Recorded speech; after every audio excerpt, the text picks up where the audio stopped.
Aku menjadi jenius berkedip di Akademi Sihir. Bab 36, bagian 1, sudut pandang ketiga. Tentu saja, Aisel tidak melakukan hal bodoh seperti menerima tawaran menarik begitu saja. Pasti ada sesuatu yang gelap tersembunyi di balik kedermawanan ini. Harus dikupas terlebih dahulu. Dia bertanya sambil menyipitkan mata. Apa syarat-syaratnya? Syarat-syarat, aku merasa tersinggung. Ini murni karena aku menyukaimu, tetapi kamu langsung menghitung-hitung dulu, bukan? Ya, antara manusia selalu ada kebutuhan untuk perhitungan, terutama untuk perempuan seperti aku. Aisel jelas seorang gadis yang menarik. Dia adalah jenius di antara para jenius yang mencapai kelas 3 pada usia 17 tahun. Dan penampilannya yang cantik membuatnya menonjol dimanapun pergi di dunia ini. Namun, di sisi lain, gelar anak pengkhianat Morph melekat padanya. Karena itu, tak seorang pun ingin mendekatinya. Seperti Kashif Derek, yang berburu bersamanya beberapa hari yang lalu, dia tidak akan tahu jika orang seperti itu melahapnya tanpa meninggalkan tulang. Namun, Pangeran Jeremy berbeda. Seekor ular kotor melingkar di hati pria itu. Dia tidak pernah melakukan apapun tanpa motif tersembunyi. Pasti ada alasan mengapa dia mendekatinya. Lebih baik jika ada alasan politik, tetapi jika tidak ada maksud apapun, mungkin hanya, kamu pasti mendekatiku karena melihat wajahku, untuk menjadikanku piala. Prediksi itu tidak sepenuhnya salah. Karena bagi Jeremy, masa lalu seorang gadis bernama Aisel tidak penting. Sebagai Pangeran Scalban, dia bisa melakukan apapun yang dia inginkan. Atau mungkin karena masa lalu Aisel yang begitu kejam dan mengerikan, mungkin lebih mudah baginya untuk mendekatinya. Dia pandai menggigit kelemahan orang lain dan menjadikannya sandera agar mereka tidak bisa meninggalkannya. Aisel. Jeremy tersenyum lembut dan mendekat ke arah Aisel. Aku tidak peduli apa yang kamu pikirkan. Aku tidak menaruh syarat apapun padamu. Cukup bergabunglah dengan klubku dan selalu bersamaku. Itu saja. Sebagai gantinya, aku bisa melakukan banyak hal untukmu. Kamu tahu itu, bukan? Identitasku, aku tahu. Aku tahu sangat baik. Saat aku bergabung dengan klub Jeremy, aku mungkin jatuh ke dalam lubang tanpa dasar. Meski mengetahui kebenaran itu, Aisel tetap diam. Satu-satunya hal yang menggoyahkannya adalah Kekaisaran Scalban sedang dalam konfrontasi dengan musuhnya, Kerajaan Adolphid. Lebih dari sekadar alasan sederhana itu, dengan kekuatan Pangeran Jeremy, dia bisa mengakhiri semua kehidupannya yang sulit dan penuh perjuangan sejauh ini. Dia tidak perlu lagi puas dengan 1.200 kredit roti murahan. Lebih baik tidak didiskriminasi, diabaikan, dan diintimidasi lagi. Sekali lagi, dia bisa membangun koneksi dengan para bangsawan. Sekali lagi, dia bisa merencanakan masa depannya dan menerima pendidikan di lingkungan yang hebat. Mencapai balas dendam mungkin lebih mudah jika dia hanya memakai pakaian bagus, makan makanan enak, mendapat pendidikan baik, dan sebagai bonus menggunakan kekuasaannya. Itu terus menggoda dirinya. Dia mungkin bisa mendapatkan semua keuntungan, tetapi dia hanya perlu hidup sebagai piala. Dia bahkan tidak tahu apakah dia bisa melakukannya. Saat ini semuanya terasa sangat sulit. Dia benar-benar ingin memilih jalan yang mudah. Aku? Saat Aisel membuka mulutnya untuk mengatakan sesuatu dengan tatapan kosong. Kepalanya menoleh ke samping.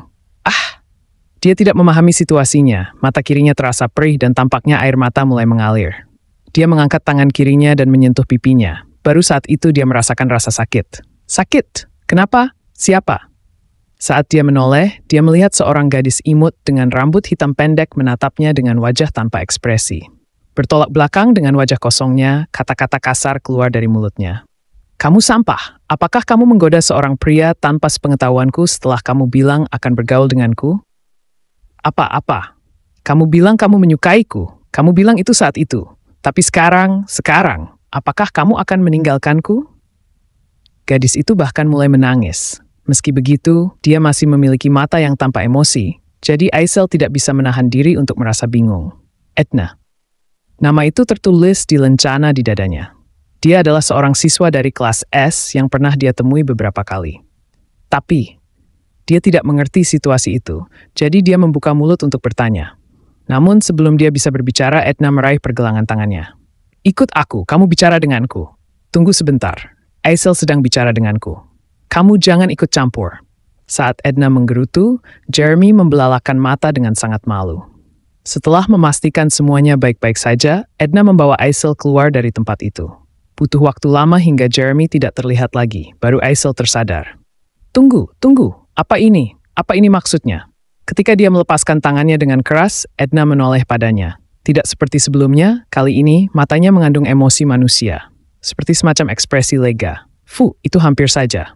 Jadi, apa urusanku denganmu? Itu. Aku hanya mengada-ada untuk keluar dari sana. Jika kamu menolak tanpa alasan, kamu mungkin akan diintimidasi sampai mati. Berkat itu, sampai aku lulus, aku bahkan tidak bisa berkencan karena harus memperhatikan anak kurang ajar itu. Edna mengertakkan giginya. Tidak, maksudku. Kenapa kamu melakukan itu? Kenapa? Kamu juga tahu itu. Bergabung dengan klub anak itu akan seperti bunuh diri. Hidup akan sedikit lebih baik dari sekarang. Tapi, apakah ada arti dari kehidupan seperti itu? Apakah kamu ingin hidup dengan menundukkan kepala di bawah hujan makian sepanjang hidupmu? Apakah kamu mengenalku? Edna melirik Aisel seperti kucing, lalu berdeham. Mengenal? Aku adalah penggemarmu. Itu sebabnya aku sangat membencimu. Apa? Mengapa kamu bersikap seperti orang yang tidak tahu terima kasih? Wanita bodoh. Aku benar-benar menyelamatkanmu. Jadi jangan lupakan hari ini sepanjang hidupmu dan belikan aku minuman nanti. Kita masih di bawah umur. Dasar tukang cerewet. Belikan dalam 3 tahun. Jika kamu tidak membelikannya, kamu akan mati. Setelah mengatakan itu, Edna melambai dan menghilang seketika. Dia mendengar bel kelas berbunyi. Bertentangan dengan perilakunya, dia lebih merupakan siswa teladan daripada yang Aisel kira. Menyadari terlambat pilihan yang hampir dia buat, Aisel jatuh terduduk di tanah. Ya, dia benar. Jika aku masuk klub Jeremy, aku akan menjadi pialanya. Jika begitu, apakah itu lebih baik daripada sekarang? Benarkah? Apakah dia benar-benar akan berubah sikap untukku? Apakah dia akan memperlakukanku dengan baik? Tidak mungkin. Semua manfaat yang bisa diperoleh dengan bergabung ke klub Scalben sebenarnya hanyalah ilusi dan harapan Aisel. Dia berdiri di sana, menutup wajah dengan tangannya, dan dia tidak bergerak untuk waktu yang lama.